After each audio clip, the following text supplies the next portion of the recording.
Glenn Miller is an attorney from McLean, right across the river from Washington. Like most lawyers in the D.C. suburbs, he's a loyal Democrat. In 2016, he voted for Hillary Clinton. Last fall, he voted for Joe Biden. And yet tomorrow he says he's voting for the Republican, Glenn Youngkin, in the Virginia governor's race. At a Youngkin rally over the weekend, he explained why. The tipping point, Miller told the New York Times, came one day as he was working from home and heard his teenage daughter's teacher make a comment during a virtual lesson about white men as modern-day slaveholders. For Glenn Miller, this was too much. There are a lot of people like me, Miller said, who are annoyed. Yeah, and annoyed for good reason. In Virginia, as in the rest of the country, Democrats have been yammering about race nonstop, specifically about the dangerous racism of white people, literally without ceasing for the last year and a half. It's all they talk about. It's a kind of monomania.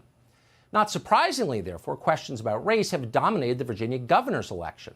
And in a normal year, that would seem odd. In this case, both candidates are white, and the state they're hoping to run doesn't, objectively speaking, have a lot of race problems. Virginians of all colors tend to get along pretty well, as they do nearly everywhere in America, no matter what they tell you on CNN. And yet, listening to Terry McAuliffe, who's the Democratic nominee, you get the impression it's 1855 in Richmond. As we speak, human beings are being auctioned downtown. In Terry McAuliffe's telling, nothing has changed in Virginia. And so for months, McAuliffe has offered a one-word explanation for virtually every question he's been asked, and the answer, of course, is racism. Whatever Terry McAuliffe doesn't like is racist, seriously, terrifyingly racist, like slavery.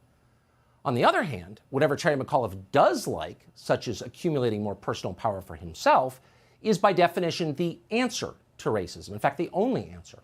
It's a very simple and very familiar formula. It's also incredibly divisive, not to mention stupid and tiresome.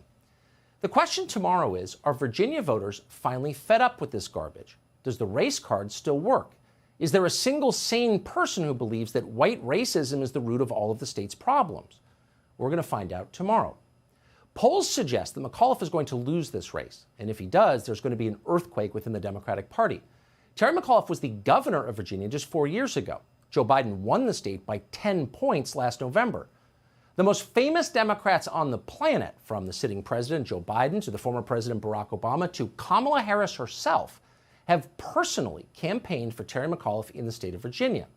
So the Democratic Party has left nothing on the table, and there's a reason for that.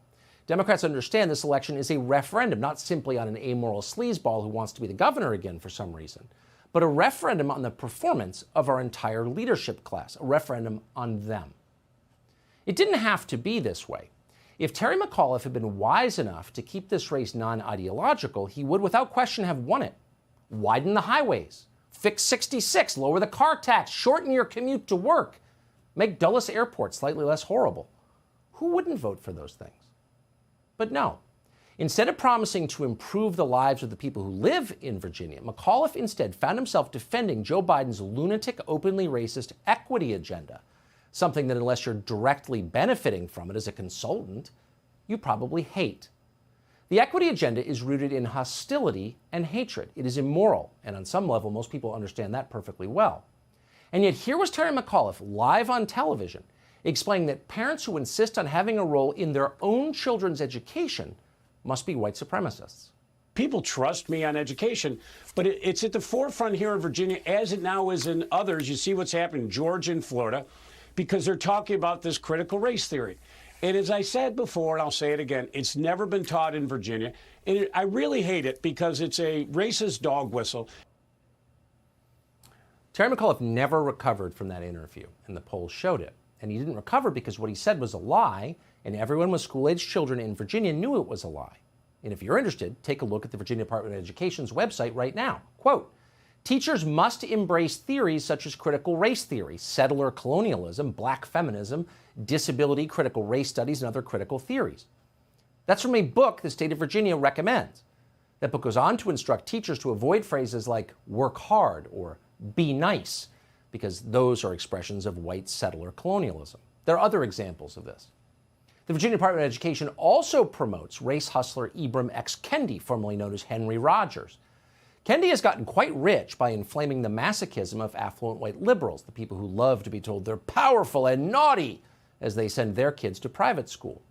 It tells you how low their standards are that Ibram Kendi has done all of this despite being stupid. How stupid? This is an actual tweet Kendi sent over the weekend. Quote, "More than a third of white students lied about their race on college applications, and about half of these applicants lied about being Native American. More than 3/4 of these students who lied about their race were accepted." Oh.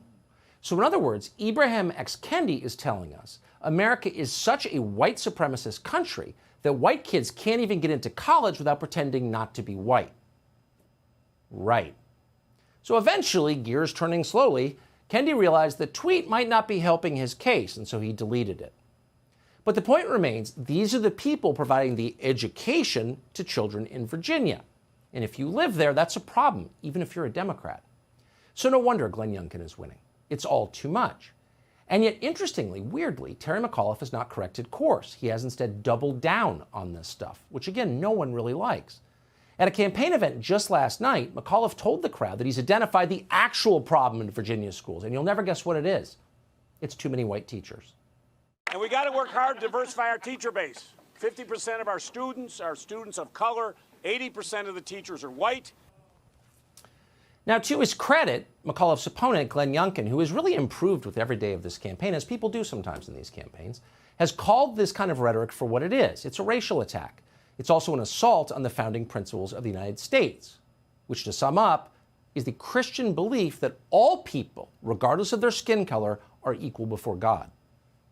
But friends, let me be clear. One of the things we're not going to do in our schools is teach our children to view everything through a lens of race. We know it's not right. We know in our heart. I mean, we're all of one body of Christ. How in the world can we teach our children to be divided up into buckets with one group being privileged, another group being victims? That's just not right. It steals their dreams. We know that. So let me just be clear. On day one, I will ban critical race theory. It will not be in our schools. It just won't.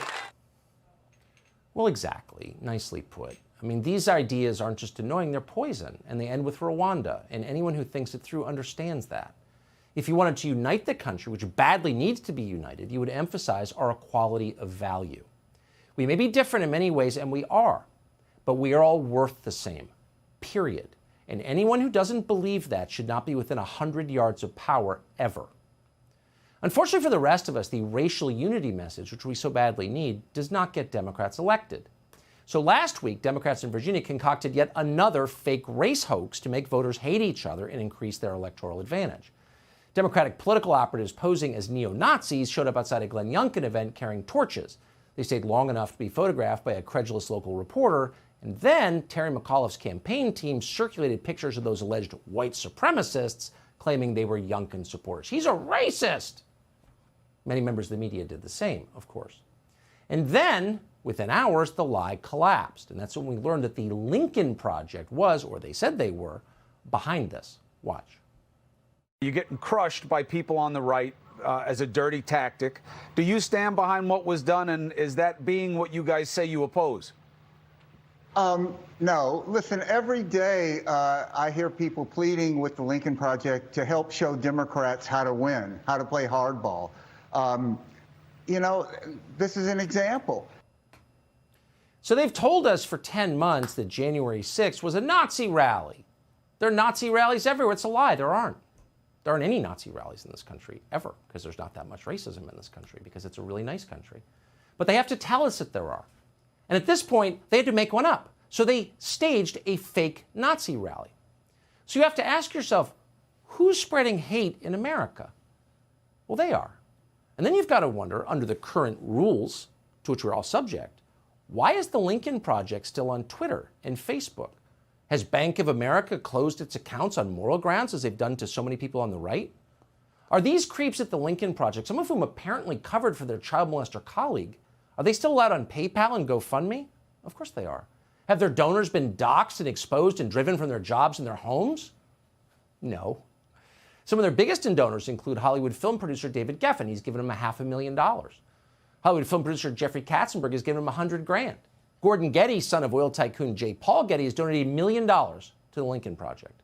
All of these people are funding a group that staged a Nazi rally and blamed their political opponent and then didn't have the decency to apologize for it. Now that's a story, but it's not being covered. Instead, the media spent the weekend obsessing over whether a Southwest airline pilot may or may not have offended Joe Biden over the PA system, and if so, put that man in jail. So they're trying their best. At every level, they are trying their best to drag professional sleazeball Terry McAuliffe across the finish line in Virginia. And despite all these efforts, the lying, the misdirection, a lot of people in the state, and not just Republicans, realize what's actually happening and who's behind it. Tomorrow, they can send a very clear signal to the people doing it. Stop dividing us by race. Stop indoctrinating our school children to hate us. Stop treating parents like domestic terrorists. This is not about whether a Republican or a Democrat wins tomorrow. This is about where we go from here as a country.